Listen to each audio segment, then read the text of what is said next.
Isika eto tanàna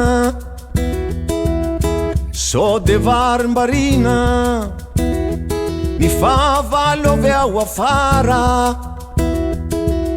misoko mangingina. Isika eto tanàna sao de varim-barina ny andry maso mazavahana mifahavalo misoko mangina. Mitambary isike orim-bato ny firaisaky mifahavalo biby masike orim-bato tsy hay hovaky.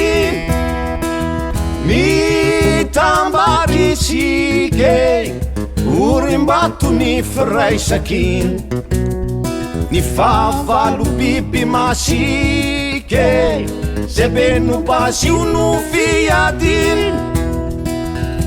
Isam-baravarana tsisy mialangalana tsika zalahy. Isam-baravarana miaro zaza mambevavy tsika zalahy. Mitambary isike orim-bato ny firaisaky mifahavalo biby masike orim-bato tsy hay hovaky.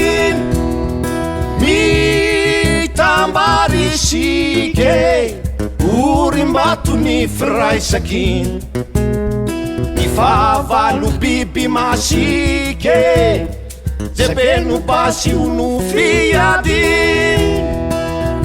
Isika eto tanàna sao de varim-barina mifahavalo avy ao afara misoko mangingina. Mitambary isike orim-bato ny firaisaky mifahavalo biby masike orim-bato tsy hay hovaky. Mitambary isike orim-bato ny firaisaky mifahavalo biby masike zay be no basy o no fiadiny. Isam-baravarana tsisy mialangalana tsika zalahy. Isam-baravarana miaro zaza mambe ivavy tsika zalahy. Mitambary isike orim-bato ny firaisaky mifahavalo biby masike orim-bato tsy hay hovaky.